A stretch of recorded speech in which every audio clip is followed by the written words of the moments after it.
히브리 사고에는 새 것과 낡은 것이 시간적으로 이해되지는 않습니다. 이게 무슨 말이냐? 새 것은 갓 구워진 빵처럼 방금 생산된 신선한 것이고, 이것은 시간이 지나면 낡은 것이 되죠. 식고 딱딱해지고 조금만 더 지나면 썩습니다. 따라서 시간이, 더 정확히 말하면 시간 차이가 새 것과 헌 것을 결정합니다. 여러분, 사실은 신발도 등산화도 유효기간이 원래는 1년이라 합니다. 우리가 한 10년씩 신긴 하지만 사실 1년이고 산 그 순간부터 낡아지기 시작합니다. 새 옷이나 새 신발을 사서 신을 때는 물론 좋습니다. 새 차를 타는 한때의 기쁨이 있습니다. 그 새 차의 소파 가죽 냄새를 좋아하는 사람도 있다고 할 정도로. 그런데 잠깐이죠. 시간이 그 둘을 구분하는 기준이 됩니다. 새 집에서 살 때는 아주 좋은 기분이 있고 또 신혼의 행복도 마찬가지인데, 지나가는 시간과 함께 새 것이 낡은 것이 됩니다. 계속 새 것으로 남아있지 않습니다. 시간 때문에. 물론 옛 것이 나쁘다는 뜻은 아닙니다.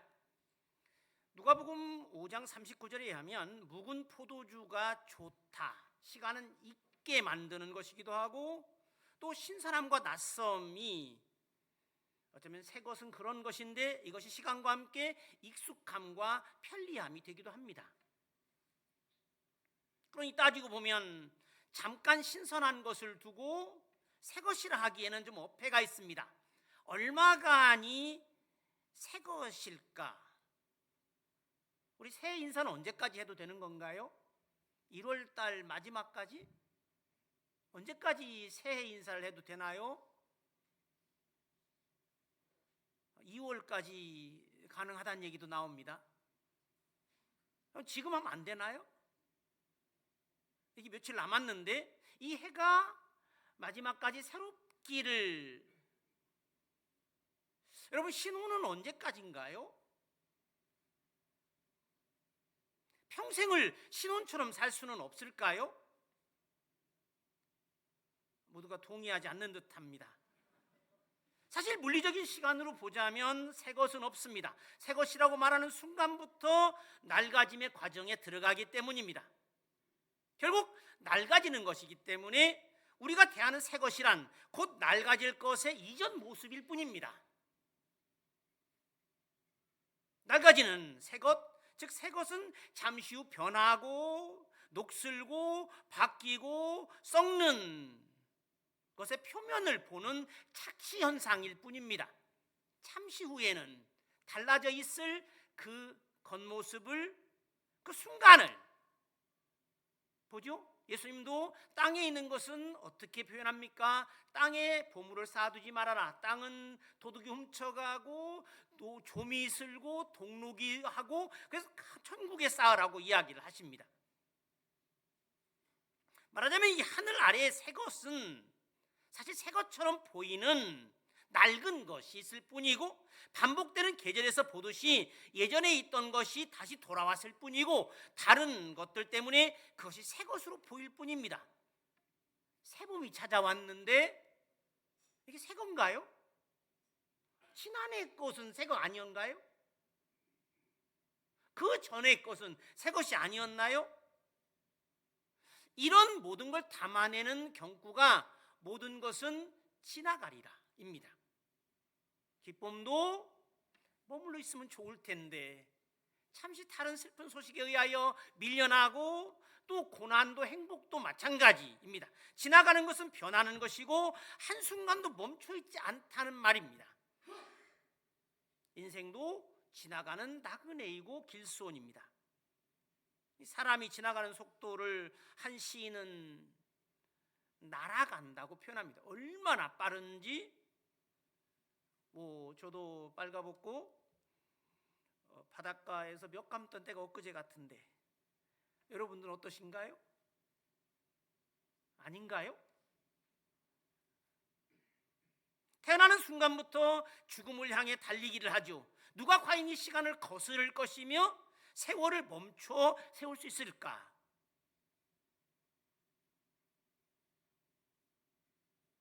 (1월 1일이) 되면 새 것이 되나요?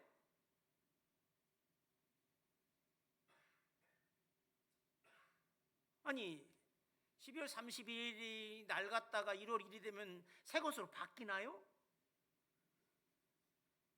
변하지 않는 것으로서 늘 새 것을 유대인들에게는 시간이 결정하는 게 아니라 결정적인 중요한 것이 바로 새 것이었습니다. 시간이 간다고 없어지는 것이 아니죠. 헬라 사람들은 두 개의 시간을 구별했습니다. 하나는 물리적인 시간 크로노스이고 다른 하나는 결정적인 시간 카이로스입니다. 우리가 아는 대로 크로놀로지 하면 연대기입니다. 그동안 시간 순서대로 물리적인 시간의 순서를 따르는 것이고, 때마침은 오늘을 결정한 결정적인 시간, 서로 눈이 맞았던 그 순간, 사랑의 불꽃이 튄 시점 같은, 하필 그때 거기서 내가 따지고 보면 모든 것이 딱 맞아떨어지고 무르익었던 그때, 주님도 말씀하시죠. 때가 찼고 하나님의 나라가 가까이 왔다. 꽉 찬 퍼펙트 타이밍. 그 의미가 있었던, 그래서 그냥 흘려보낼 수 없는, 즉 기억 속에 붙잡아야 하는, 시간이 가더라도 계속 생생하게 기억나는 그 순간, 이게 카이로스입니다. 뭐 대부분 연애하던 시절도 다 잊어버리긴 했겠지만, 그때 그 그녀를 만나기 100m 전에서 쫙 했던 그때, 몇 월 며칠 그때까지, 우리가 찬송가 305장에 나 같은 죄인 살리신 어메이징 그레이스 2절은 이렇게 되어 있는데요. 나 처음 믿은 그 시간 귀하고 귀하다. 새로운 사람으로 삶이 시작된 그 시점, 이날을 잊을 수 없는, 이날을 최고의 기념일로 삼게 되는, 여러분 혹시 주민교회 교인이 된 그날, 내가 이럴 수, 평생에 앞으로 예수 믿고 주민교회 교인으로 살게 된 이날은 잊을 수 없는 내 인생의 최고의 기념일이다 라고 생각하는 분 계세요? 내가 언제 교회 나왔는지도 기억이 안 나시겠죠. 그러므로 당시의 사건들은 오늘의 새로운 사람으로 살게 된,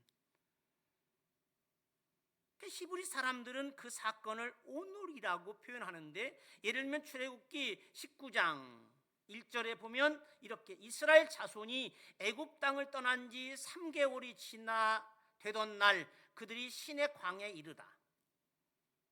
애굽에서 나오는 날이 히브리 말로는 그날이 아니라 이날, 오늘입니다. 예? 오늘, on this day, today죠. 그 현장에 데려가는 체험적 기억이죠. 성서는 바로 3개월 전의 이야기가 어느 순간 시간과 간격을 뛰어넘어 오늘 눈앞에 일어난 일처럼 이야기를 하고 있고, 출애굽기 12장도 마찬가지인데요. 여기 보면 430년이 끝나는 그날에 주님의 군대가 다 애굽 땅에서 나왔다. 요 그날이란 말이 오늘이란 말입니다. 오늘 430년 후에 오늘, 또 51절에 바로 그날에 주님이 이스라엘 자손을 그 무리대로 애굽 땅에서 인도해, 바로 그날이 오늘입니다. 오늘.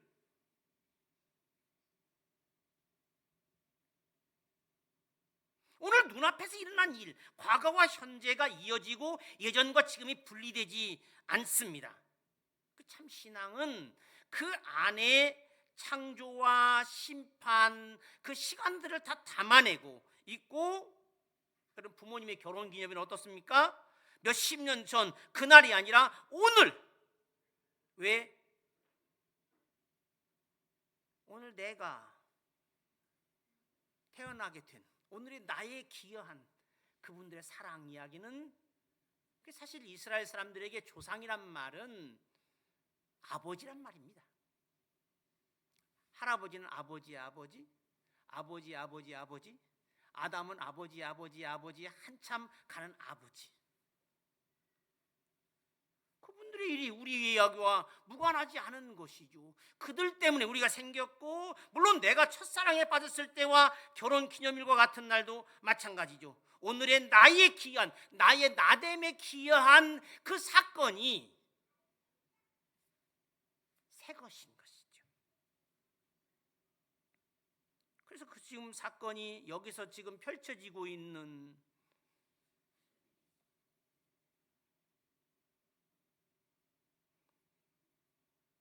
오늘의 나에 기여한 이 시간은 지나간 과거의 한 시점일 수 없다는 것입니다. 낡은 것이란 히브리 사고에 하면 어떤 것이냐, 내게 무의미하고 무가치하여 잊혀지는 것이고 사라지는 것입니다. 사랑이 옛날에는 생생했는지 몰라도 지금 없어졌다면 지금은 낡은 것이 돼버린 것입니다.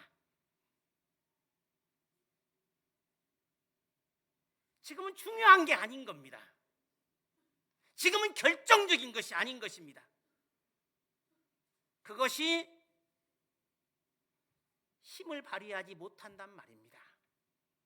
한때는 그랬는지 몰라도, 그것이 신선한 것이었는지 몰라도 지금은 낡은 거, 사라지는 거, 잊혀진 거, 썩어진 것이 돼버린 것이라고 할 수 있죠.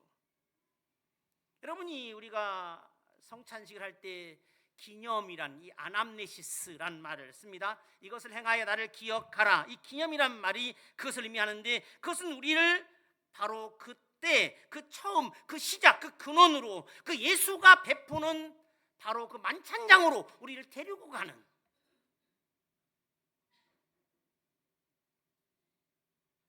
우리 찬송가 147장에 보면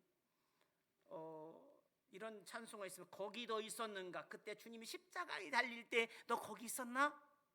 주님이 나무에 달릴 때, 해가 그 빛을 잃을 때, 그가 무덤에 누일 때, 그 무덤에서 나올 때 너 거기 있었는가? 라고 묻습니다. 그 사건이 지금 여기서 펼쳐지고 있는 것이죠. 성령의 감동은 말씀을 옛날 이야기가 아니라 우리 이야기로 읽게 하고, 나를 그 현장 속에 끌고 가고, 아무리 귀한 말씀이라도 우리를 위한 말씀이 아니라면, 그런데 그것을 우리 이야기로, 오늘을 위한 말씀으로 들리게 하는, 사건은 현재화되고 신앙은 지금, 낡은 옛날의 이야기가 아니라 우리의 지금 이야기를 만들죠. 히브리 사고는 우리 사고와 좀 다릅니다. 이 거룩함에 관한 내용도 마찬가지인데, 이 레위기에 나오는 정결법의 이해도 마찬가지입니다. 거룩은 추상적인 개념이 아니라 우리가 두 가지를 가지고 설명을 했는데, 보통 거룩은 생명의 충만함, 그러나 우리가 그 생명의 충만함을 우리 마음대로 이용할 수 있는 것이 아니라, 이분이대로 처분할 수 있는 게 아니다. 다들 그러잖아요. 신의 능력을 가졌으면 하는 마음들이 다 있죠. 사도행전 8장 9절로 24절에 보면 마술사 시몬의 이야기가 나옵니다. 사도들이 성령의 능력에 힘입어 기적을 행하고 하는 것들을 보자 그가 뭐랍니까? 돈을 주어 그 성령을 샀으면, 그 힘을 좀 가졌으면, 그래서 내 맘대로 뭐 좀 했으면 그걸로 돈도 벌 수 있을 것이고, 아주 예지 능력이 있어서 지금 주식이 어떻게 될지를 판단할 수 있다면, 거기에 관련된 이 연말에 봤으면 싶은 영화 중에 하나가 브루스 올마이티입니다. 여러분 다 아시죠? 짐 캐리가 주연하고 모건 프리맨이 하나님으로 나오는 영화가 있습니다. 이거 한번 재밌게 보실 수 있는 것이고, 그 비슷한 것이 에반 올마이티라고 하는 영화입니다. 아마 이 연말에 보시면 좋을 영화라고 생각이 됩니다. 그러면 이 하나님의 거룩에 상응하는 인간의 모습을 뭐라고 표현하냐? 정결이라고 표현합니다. 정결. 깨끗함. 그런데 가장 속된 것은 생명의 기운이 사라진 죽음입니다. 성속은 그렇게 구분됩니다. 하열이 부정한 것으로 다뤄지는 것도 그 힘의 유출, 손실로 이해되는 거죠. 하열은 멈추지 않는 생명의 기운이 줄줄 새나가는 것이기 때문에 그것을 부정하다라고 표현합니다. 생명의 아름다움이 활짝 피도록 하는 것을 방해하는 어둠과 부정의 세력, 그 귀신이 더러운 이유는 귀신이 낡은 옷을 입어서가 아니라, 깨끗이 씻지 않아서가 아니라, 여러분 다 아는 대로 귀신 이야기 나오면 어떤가요? 악마는 아주 멋진 신사복을 입고 등장합니다. 요즘에는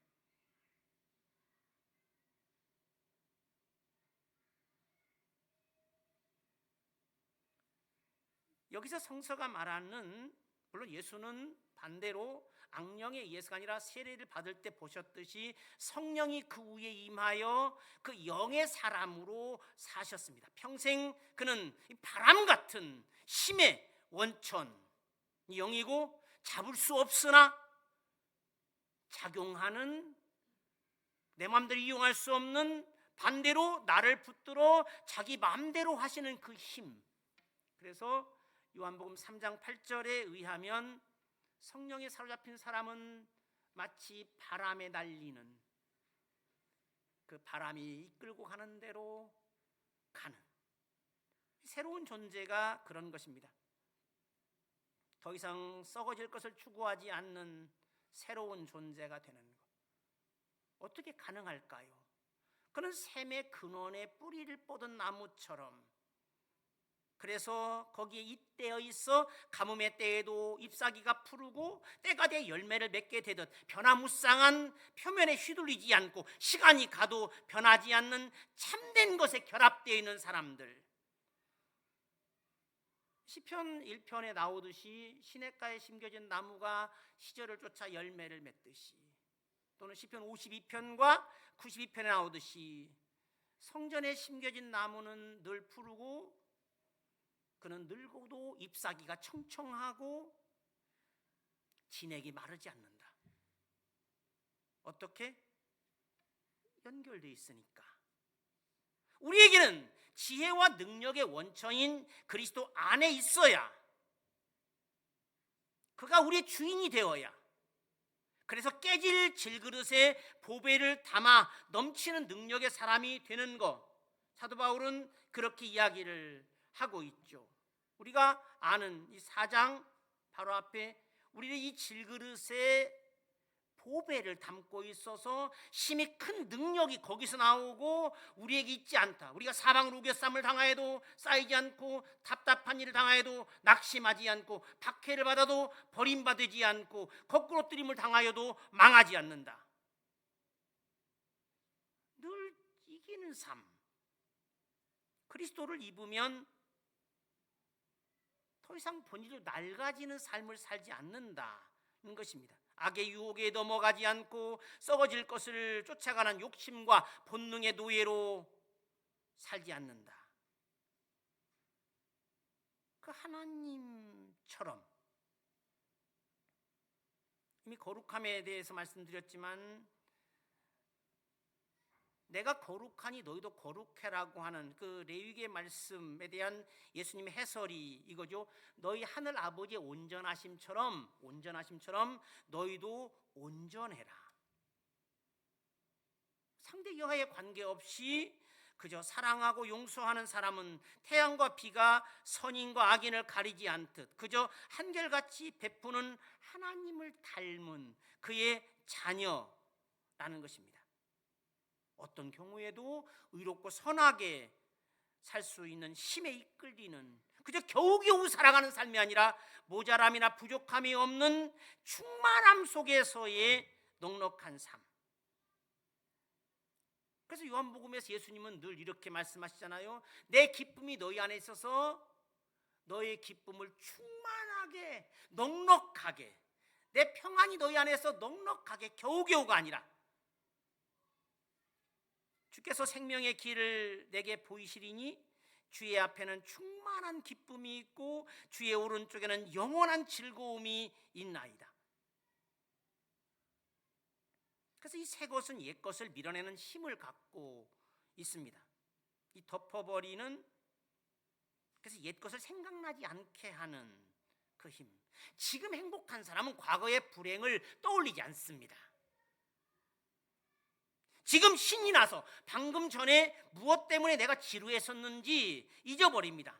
사람은 어떤 경험되고 각인된 사실을 잊으려고 노력한다고 해서 잊혀지는 게 아닙니다. 잊으려는 의지가 강할수록 오히려 그것은 더 뚜렷이 부각되고 가슴속 깊이 자리 잡죠. 여러분, 잠을 자려고 할 때 잠자겠다고 다짐을 하고 주무시는 분 계십니까? 자야지 하는 분 계시나요? 잠이 오시던가요? 우리가 아는 어떤 스님의 이야기처럼 스님과 동자승이 같이 길을 가다가 강을 건너려는 어떤 아가씨, 예쁜 아가씨가 있어서 스님이 그 아가씨를 업어서 건네줬는데, 아니 스님이 이럴 수가, 여자하고 접촉을 하다니. 그러고서 이제 가슴속에 있다가 어떻게 절에까지 와서 이야기했죠. 아니 스님이 그렇게 아가씨를 업어서 이렇게 하면 되겠습니까? 스님이 뭐라고 하셨어요? 나는 그 아가씨를 강가에 내려줬는데 너는 여기까지 데리고 왔구나. 사실은 이 유혹은 결심이 굳을수록 더 강해지고 악마는 그 다짐을 늘 먹이로 삼고 삽니다. 인간의 의지라는 게 그렇죠. 이 여자를 잊어버려야지 라고 생각하면 생각할수록 그 여인은 내 속에 더 깊이 자리하게 되고, 야, 돈 문제, 돈 이거 버려야 돼. 돈 이거 돈 하면 어떻게 되나요? 내 속에 더 깊이 자리하게 되죠. 예수가 마음을 차지하면 나의 육적 모습은 밀려나고 사라지고, 그래서 바울은 늘 나는 죽고 내 속에 그리스도가 그 참 인간이며 참 생명인 예수가 내면을 차지하고 그 새로운 존재가 나를 끌고 가야, 그가 나를 감싸주어야, 내가 그를 입어야 비로소 새롭게 된다. 여러분, 믿음이 약해지면요 대체할 게 없습니다. 믿음이 현실보다 강해야 하고 소망이 지금을 이길 수 있을 만큼 뚜렷하고 선명해야지, 영이 약해지면 다른 방법이 없어요. 믿음을 굳건하게 할 다른 기초가, 믿음이 기초인데 그 믿음이 무너져 버리면 어디 위에다가 믿음을 쌓겠습니까? 그래서 예수님도 말씀하시잖아요. 마가복음 11장 22절에서 제발 좀 하나님 좀 믿어봐라. 하나님을 믿어봐라. 오늘 우리는 사실 불가능한 것에 도전하는 사람들입니다. 새로움은 어차피 낡고 썩어져 없어질 것을 더 이상 추구하지 않는 삶입니다. 그거 쫓아가다가 인간은 죽을 때까지 욕심을 떨쳐낼 수 없고, 육체는 썩을 것을 찾는 탐심의 노예로 살아갈 수밖에 없는데, 그저 성령의 능력에 붙잡히지 않으면 불가능한, 어떻게 이 말씀, 뿌리에 변하지 않는 것에, 영원한 것에 잇대어 있고, 거기에 그게 우리에겐 그리스도, 새로움으로 가는 문이자 새로운 삶을 사는 영토. 그래서 그리스도는 새 사람의 전형이고 그 안에 있는 사람은 새로운 사람으로 살 수 있다고 말합니다. 유명한 신학자 파울 틸리시의 유명한 설교집의 제목이기도 한 것이 새로운 존재입니다. The New Being. 이 The New Being은 어떤 존재냐? 자유와 사랑으로 사는 사람이고, 오늘 본문에 보면 14절에 그리스도의 사랑이 우리를 강권한다. 이 강권한단 말은 끌고 간단 말입니다. 바람이 낙엽을 날리듯이 그리스도의 사랑이 우리를 끌고 갈 때 우리가 그때 새로운 사람이라는 겁니다. 그리스도는 바로 그 전형이고,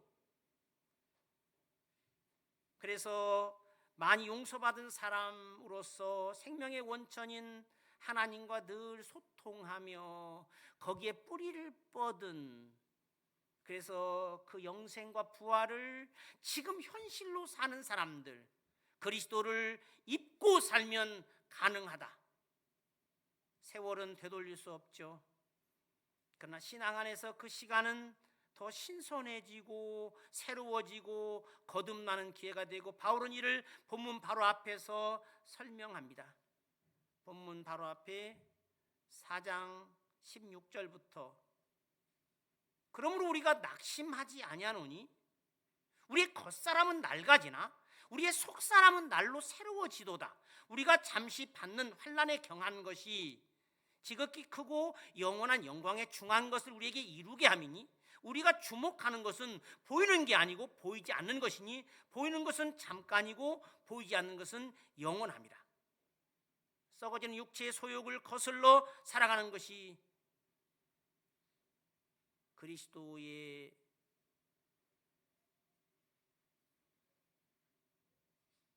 일부로서 바울은 이렇게 세례로 결합돼서 우리가 마치 포도나무의 한 가지가 되어 살아갈 때 그 가지로서 나무에서 늘 진액을 얻으며 살듯이 믿음으로 산다는 게 그런 것이죠.